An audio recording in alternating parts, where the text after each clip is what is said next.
Welcome to the Green Ring, and thanks for watching this note-by-note dissection of Wagner's Der Ring des Nibelungen. This video is 15th in a series of 16 devoted to Die Walküre Act 1.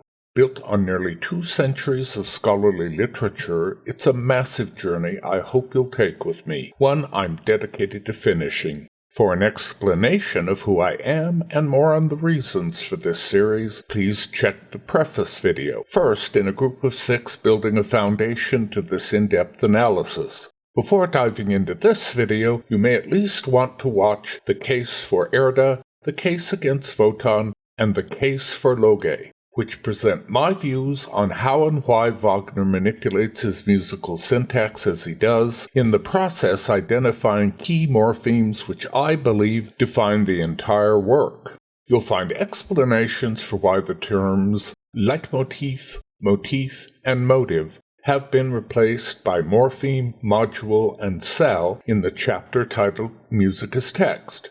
Links are provided in the comments below.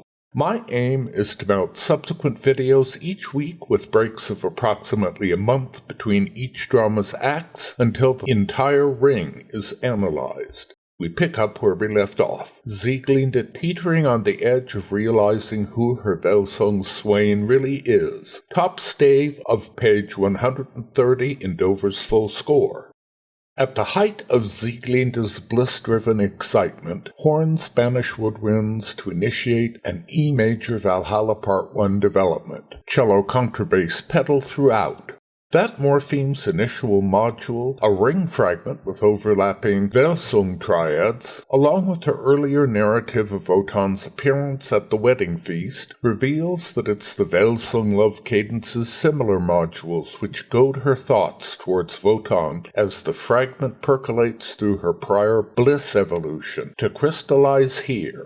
In vaunted Rheingold fashion, Valhalla Part 1 sounds twice in its entirety as first violins abandon their pedal to descend a Wälsung triad, doubling the initial fragment's second triad pulse, violas leaving their own pedal with the second fragment to echo it as inverted heroic melody notes. A series of 5 melody note iterations follow, as in Rheingold Scene 2, if without Valhalla Ash intervals. The last 2 pulses harmony an indeterminately aching minor, after which woodwinds take over a final chromatic pair, leading into noble E major. Sieglinde's vocal moves entirely through tonic notes, free of Loge's chromatic influence, thus typical of those generally heard during Valhalla Part 1. Here, initiated by a rising Erda fourth on the upbeat of the module's second iteration. As she descends a fourth to initiate a full major arpeggio, she includes a Wälsung bounce, going on to double the second Valhalla Wälsung triad, her triplet third descent emphasizing its first 2 notes.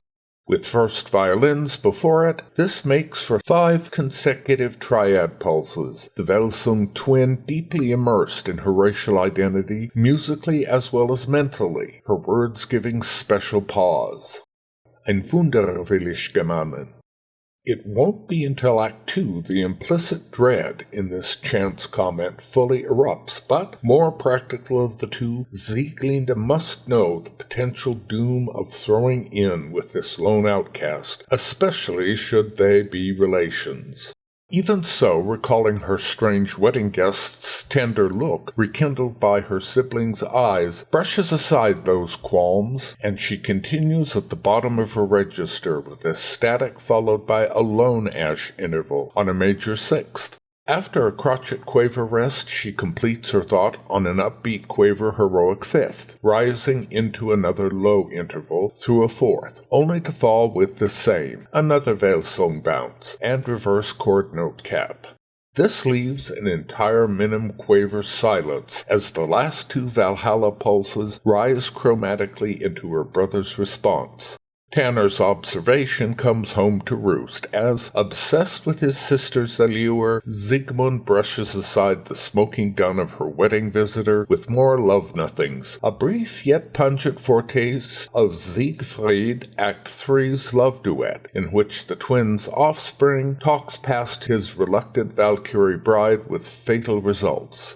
Banishing Valhalla, first clarinet violas twine Freya's sensual arpeggio around masked woodwind's Wälsung love cadence, diffusing Sieglinde's precognition of their blood bond with seemingly gentler sentiments. The young hero moves through a fateful inverted dash interval on a fourth, eluded to an only slightly less ominous reverse, its third and melody notes interjecting a weak barrier. To initiate an embryonic module, Cook identifies as an important Siegfried precursor.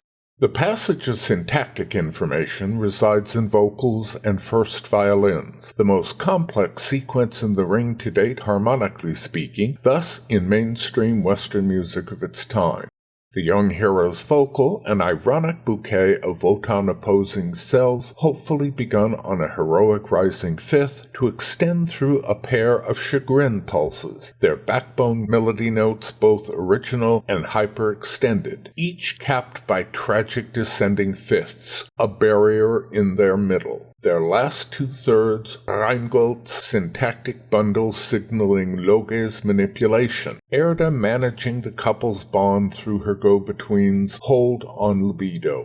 The real innovation lies in first violins, drifting through a series of modulations falling chromatically over cello contrabass pedal, second violin viola crotchets filling in harmonies which look forward to Tristan, Delius, and Viennese serialism. The softly narcotic effect implies the young hero seducing his twin with a gentle flow of passion, silky blood pumped by a virtually inaudible heartbeat. Cook feels this embryonic morpheme is a free transformation of Wälsung Love's Freya-based module. This much is true to an extent, its chain of 8 contiguous cells picking up embryonic rustlings that flit across Sieglinde's earlier praise for her rescuing brother. Cook accurately identifies this unique module as the backbone of Act I's ecstatic finale, then makes an error which, had he lived, he'd have certainly corrected. It is this swift telescope form of the basic love motif that broadens out majestically on the horns at the end of Siegfried to become the motive of love's resolution. It's tempting to accept this inclusive rationale's case for a syntactic link between two generations of Wälsung lovers. A thorough discussion of the problem with this conclusion must await a look at the syntax's evolution in Siegfried. For the moment, first violin's chain of free Wälsung love variants is built from descending intervals whose tritones outnumber fourths, both intervals outstripped more than 2-to-1 by chord notes, making this syntax very unlike Siegfried's descending fourths. Going by Sieglinde's lyric, the Meister uses this long module to depict the brook in which she sees her own reflection, an image she now recognizes in Siegmund. 2 measures after the young hero falls silent, first violins quiet into 4 repetitions of the modified love cell, their first notes lingering on dotted crotchets, the last 3 sinking chromatically to outline reverse melody notes, as if a pool on the brook's surface grows sufficiently placid that the Wälsung maid may see her reflection there. After a double impact, Sieglinde interjects a solitary transformed love pulse, in effect converting her brother's sexual imagery to a symbol of their fundamental natures. All else in the mortal world is foreign to them, except themselves and their father.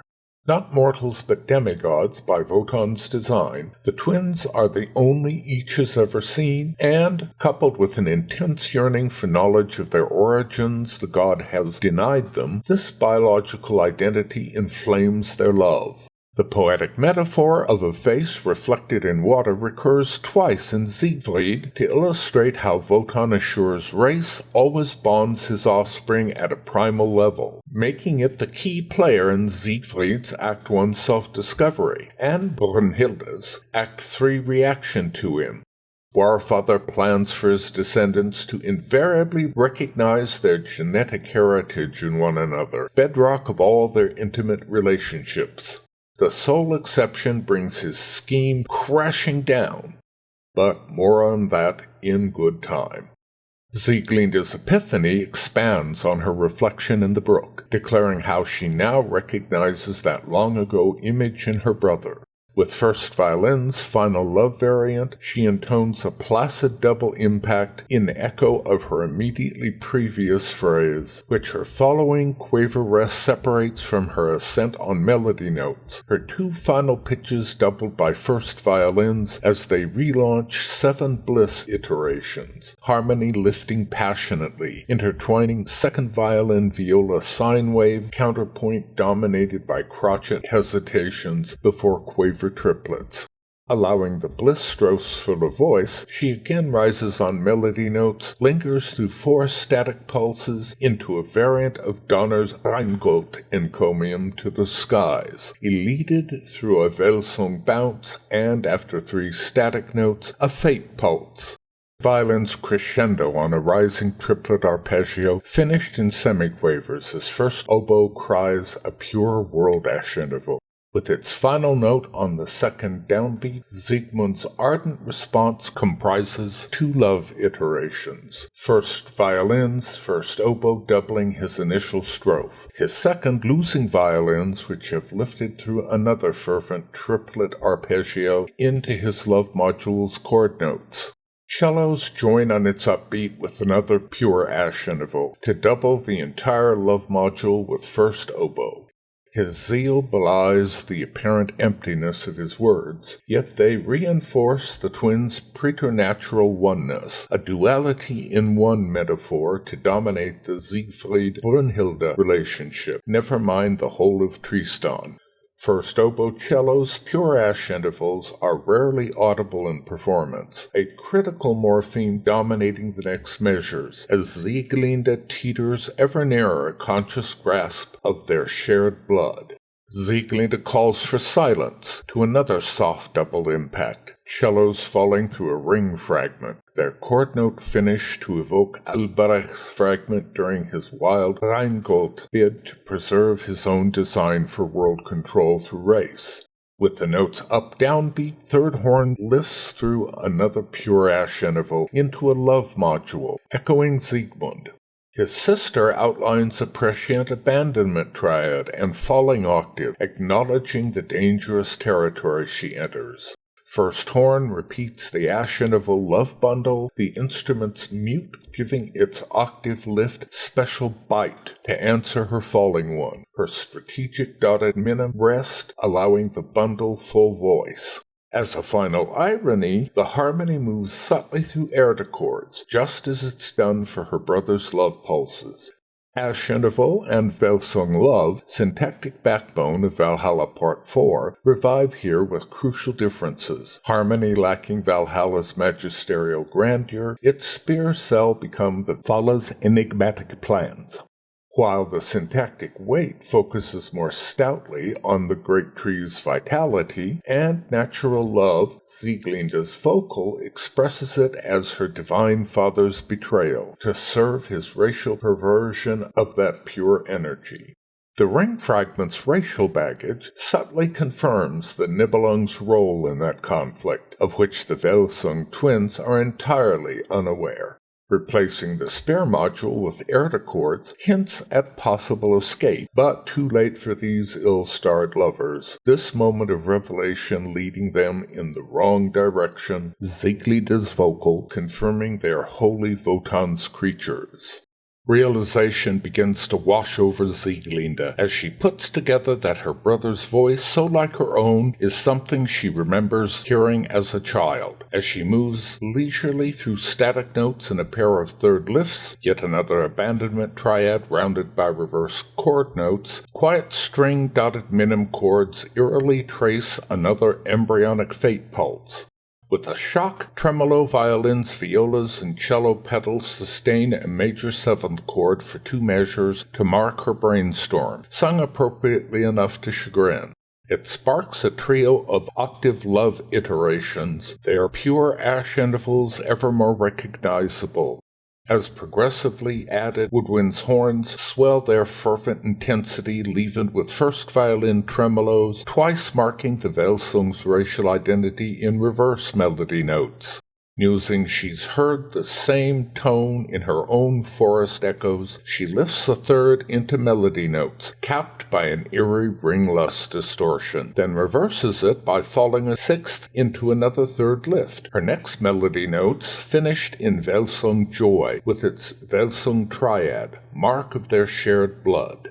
First violin tremolos joined the third and most powerful love iteration, her final dotted minim high G on its downbeat, triggering her brother's ecstatic but vapid encomium to the joy of her voice. He echoes her with his own high G dotted minim, horns woodwinds caroling another love pulse, violins violas climbing a quaver arpeggio flagged as demi-semi-quavers, a passionate triplet at its apex.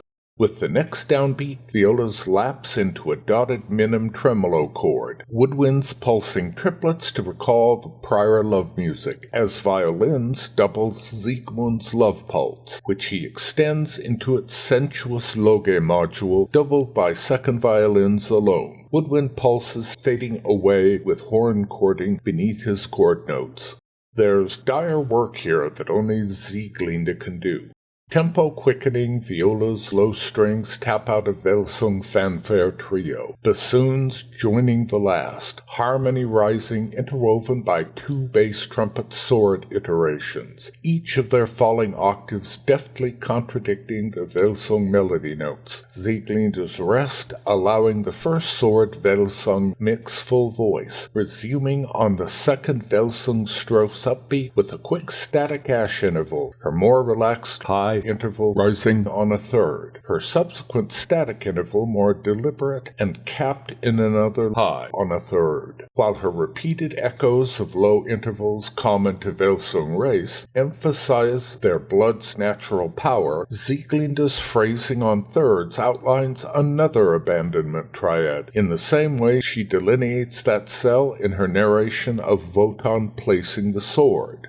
A variance between world-ash syntax in the two passages adds subtle depth to the Wälsung maid's psychology, never mind her importance to Erda's natural plan. In the prior episode, Sieglinde lifts through low-ash intervals. Here she ascends on high ones, telegraphing her increased optimism fired by nature's plan. Her reversal of those intervals in the Wälsung syntax another of the epic's sly ironies. Woodwind strings complete their second Wälsung race strophe with the next downbeat on its melody notes, as horns briefly take full stage with two Valhalla Part 1 strophes, in a build towards her revealing admission her brother's eyes reflect those of her mysterious wedding guest, not knowing one has betrayed her as the other soon will. Her own natural purity fights the doom as she rises on three melody note pulses into another telltale syntactic bundle. Sieglinde's final melody note strophe slides into E major, violins, violas taking over Valhalla Part 1 to repeat it 5 consecutive times. Horns switch to dotted minim chords over an octavo low string pedal initiated during the previous Valhalla Part 1 iteration. The morpheme's first module eschews its wonted ring fragment outline for a major arpeggio, which nonetheless maintains its initial Welterb triad, while its second half acquires a harmonic seventh tinge, one growing stronger with the second Valhalla Part 1 pulse, whose falling arpeggio entirely banishes the Welterb triad.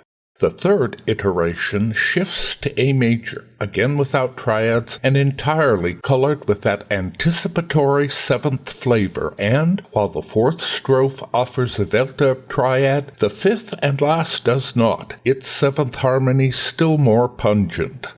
These Valhalla iterations' final segments hide a deeper secret, exchanging their wonted melody notes for a series of intervallic ascents making each a 6-note rising arpeggio. The first heroic melody notes an abandonment triad, the following pair made only of heroic melody notes, the first leading their 6/4 version with their original, the next reversing that order. In the fourth, original heroic melody notes merge into another abandonment triad, while the last pairs 6/4 heroic notes with originals, both moving through a shared tritone thanks to the seventh harmonic shift. Topping this complex, low strings thrust upwards in a double strophe of the morpheme's last rising half, two pairs of heroic melody note pulses, their 6/4 and original incarnations, thanks to the expectant harmony extending through tritones. With this climactic lift, violins, violas throb anticipatory, syncopated pulses taken over in the last measure by horns as strings multiply their surge into staccato triplets. This passage is straightforward at first glance, Sieglinde's burgeoning excitement reflected in dramatic Valhalla iterations as she puts together that her father's eyes are exactly like Siegmund's. This moment's deeper context, her decision to at last tear away the veil, seed of her undoing, encapsulates the power responsible for her fall as it co-opts those natural opposing forces which might save her, attested syntactically by the replacement of Valhalla Part 1's melody notes with heroic notes and abandonment triads. These also swell the passage's underlying anticipation of Siegmund finally drawing the sword, syntax whose modular crown is those same heroic melody notes, and it may seem their distortions here signal the collapse of Erda's designs. Overwhelming dominance in this passage, 12 strophes virtually back-to-back, tells a different story. Even as the god's plan approaches fruition, it does so by riding the Vala's powers. Sieglinde's vocal, audience's focal point, ties the orchestral passage together, the last of her Erda melody note series banished with the first Valhalla Pulse's abandonment triad, as at a parallax she echoes its final rising third. From there, she moves through that stunted giant turn which haunts their love syntax, a module to reach its high pitch of meaning in Walküre's final acts. With her next phrase, after static notes, she rises another third, to sink on that interval, a bounce recalling Siegmund's need for the sword, from which she lifts a heroic fifth to create a pure, ringless strophe, her modular bundle echoing Wotan's nascent Rheingold plans for his Wälsungs. Sieglinde's excitement rises to its height as she finishes on a last third ascent topped in chord notes. Overall, her last two phrases trace the curse's inverted ring fragment, complete with overlapping abandonment triads, whose chord note finish is poor consolation, an illusion the unseen Wotan has checkmated Erda. No conductor ignores the fermata on the bar line which concludes this sequence, who invariably obey its call for a dramatic silence. Bassoon's English horn answer at last, with a darkly mysterious A-flat major chord, over which Sieglinde asks if Wewald is her brother's real name, her tragic descending fifth to echo his persistent use of that interval when first introducing himself. She follows it with a chord note opposition and rising tritone to evoke their shared Wälsung heritage. Woodwinds answer her by sinking on an unmistakable Erda chord strophe, the Earth Mother still in the game after all. Offset by a crotchet rest, violins, violas join it on a broad harmonized version of Wotan's giant opposing turn that Winterstürme has attached to the Wälsungs. Siegmund rises with it through a long, enthusiastic spear-opposing scale topped by a major sixth descent, a chagrin iteration to match his disavowal of his pseudonym. He lapses into two more love-nothings, as first clarinet rises through a Freya-like arpeggio, the string turn emphasizing its reverse melody notes, triggering the young hero's return to those 2-3 Wälsung love cadence cells, the last initiating a sweetly harmonized horn woodwind arpeggio elongated in crotchets that falls through tonic notes.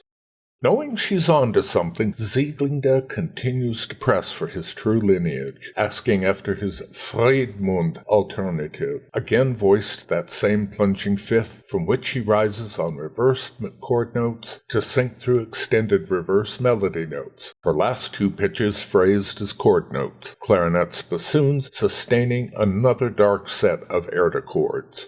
This momentarily jolts Siegmund back to reality, who responds substantively as strings descend through a gradual, extended reverse melody note counterpoint, which he intones more quickly to echo Sieglinde's question. He rises on reverse chord notes and third lift to warble a full love pulse, and doubled in horns, a winsomely phrased love cadence module, the last ever heard at least in this form. With it he vows he'll take whatever name she chooses, piquing Sieglinde's excitement as the tempo increases to reveal a new syntactic mystery. Triple-time variants holding sway since Winterstürme switch to duple for the act's duration, signaling the move out of romance into increasingly muscular heroism. Horn chording sketches the Wälsung's reverse melody notes, octavo low strings rising against them through a paradoxical spear-opposing scale, as octavo first violins tap the Valhalla ash intervals of Siegmund's entrance, which wipe away that threat as they morph into static triplet cells, typical of the prior love music. Sieglinde doubles them briefly, then takes a Wälsung bounce to finish her question on chord notes, and a rising third, another embryonic fate pulse. The mystery of this rising scale in low strings, together with the love triplets, only clarifies itself during Act 2, but all an audience needs sense is its indomitable will. The contagious energy in her question at last rings from Siegmund more than love prattle, who reveals the moniker Wolf has always been a cover for the family's true sire. First violins violas introduce his confession by telescoping the Valhalla ash interval into a single pulse, immediately followed by triplet quavers, as second violins cellos race up a semiquaver septuplet scale into a staccato quaver chord across all strings. With it, he lifts on reverse chord notes into a Wälsung triad and ringlust, topped by plunging an octave on the word fixen.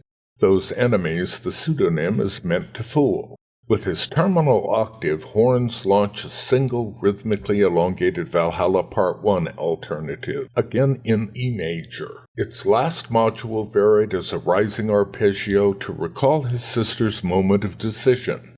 Here, it's phrased as three high ash intervals, the first on a fourth, the last two on sixths, falling intervals separating the interweaving pulse to outline a pair of ringlust strophes, the last third drop perfecting that module.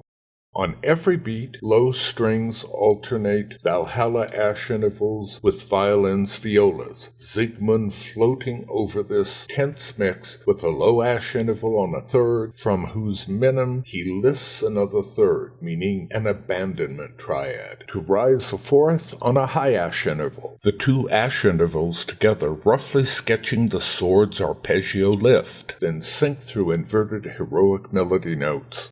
Horns and minims abandon the Valhalla syntax for a cadential formula, string Valhalla intervals continuing, as Siegmund outlines the curse's inverted ring fragment. Middle pitches a high ash interval to sync on hyper-reversed melody notes with their pointed spear associations. At passage climax, harmony briefly embracing Wotan's C major, the young hero at last reveals what he believes is his father's name, intoning Wälse genannt, on a plunging major sixth capped with bold reverse chord notes, thus narrowly avoiding a barrier. His last three pitches in total orchestral silence to heighten their impact. His revelation hits Sieglinde like a bolt of lightning, as it confirms all she's intuited, everything she's worked to discover since the love music ended. A sharp high-string double impact announces her thrill, answered by another in horns low strings. Horns sustain their chord, second violins pulse semiquaver septuplets, and first violins, violas, racing octavo down a variant of those daring string modules which often portray the drama's women in times of high passion. Shaped here as two Wälsung triads, topped by chord notes, they're another eerie echo, in defiance of Albrecht's resolve to seize back the ring by racial means. Thus heralded, she verifies, außer sich, the stunning news of Siegmund's birthright, her third rise into a Wälsung triad given weight by a brief orchestral tacit, as she drops another fourth, second violins, violas, pulse a half measure of semiquaver tuplet chords, while offset a quaver, first violins race through a wild Wälsung love variant. Another more emphatic orchestral silence highlights her answer, a rising major mode arpeggio echoing the treaty, here spanning a tenth, and comprised of an abandonment triad eluded to heroic air-to-melody notes, which she caps with a sensational plunge on that same tenth as she dubs her brother a Wälsung.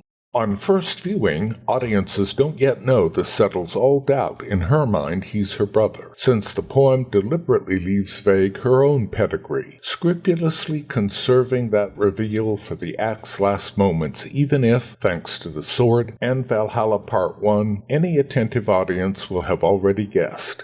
While it's true she's only just referred to herself as the wedding visitor's Kind, it could be shrugged off as no more than reverence for a mysterious authority figure. At this point, the Meister's relentless focus is on Siegmund, heightening the moment he pulls out the sword to its greatest fever pitch. Under his sister's plunging vocal tenth, first violins take up the love variant, passionately repeating it twice for each of the next four measures, as second violins, violas saw at semiquaver triplet chording, while octavo low strings rise in minims through a chromatically varied scale.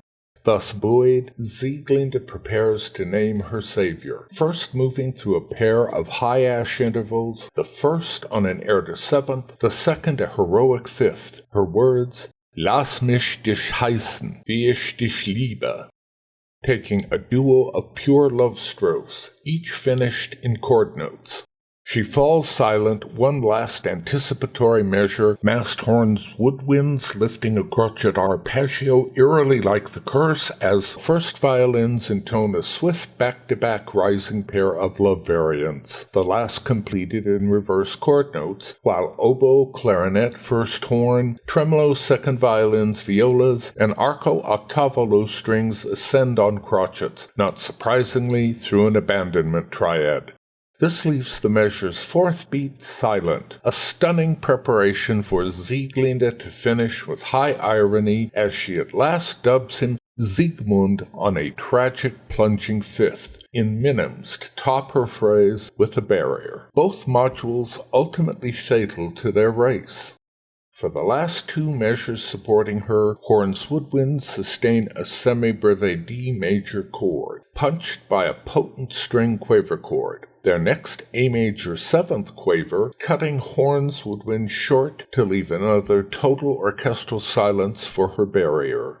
In one of the Meister's cleverly avoided cadences, the following measure shifts the harmony not to the expected D major, but its relative minor, Sieglinde's words igniting in her brother a fervor more than a match for hers, the tumult barely slackening to the act's final note.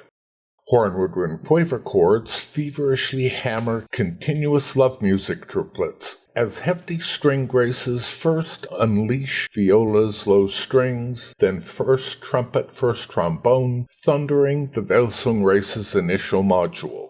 Over the string pulse's melody notes, Siegmund repeats his name to the same minims plunging fifth, to which his sister has just sung it, which he follows with heißig, to another descending fifth on decisive crotchets with the second Wälsung iteration's launch.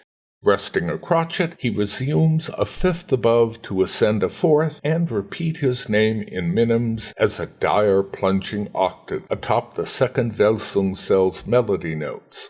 Bass trumpet brays the sword. High woodwind triplets descend to echo a distorted hint of the Wälsung love cadence, and lifting a sixth, the young hero completes his phrase with bin ich on a third descent.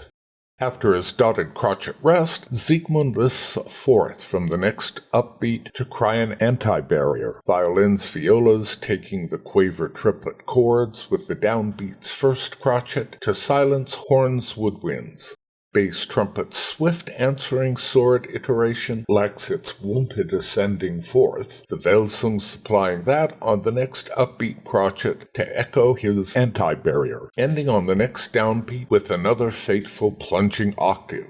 This triggers a third racing trumpet sword pulse, ended in a ring-lust distortion, on whose downbeat note Siegmund calls to Wälse on yet another falling octave.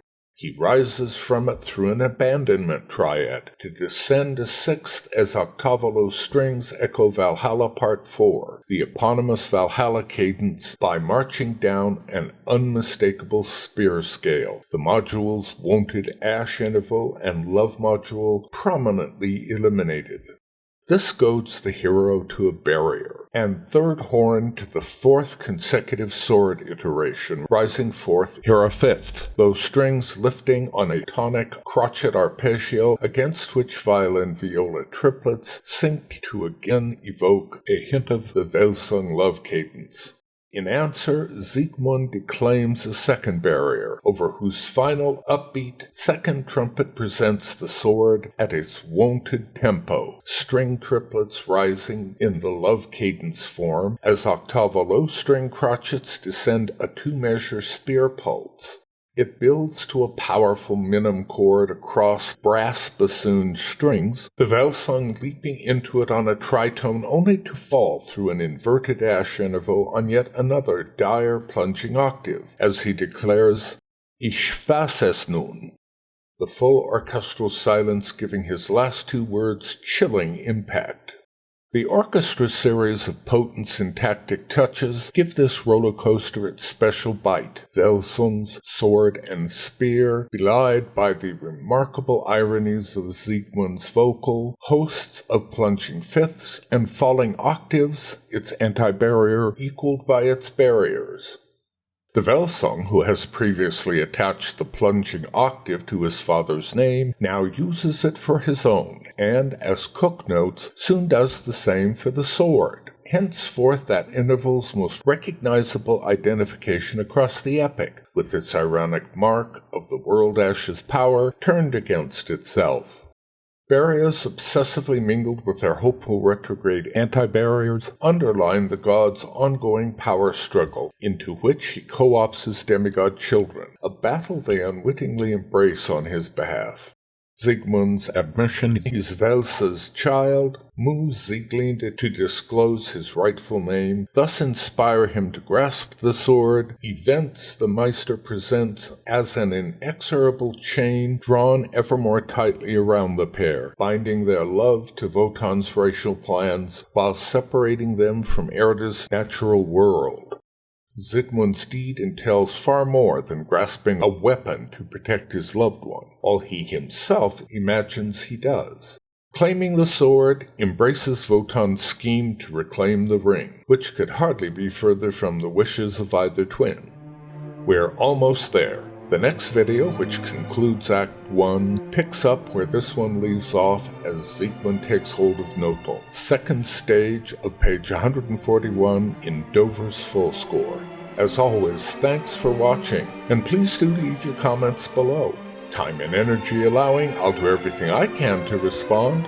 Lastly, as all YouTubers know, your subscription to this channel by itself is a huge assist in completing this vast project. Hit the bell to be notified of the next videos. With luck and your support, there's a lot more to come.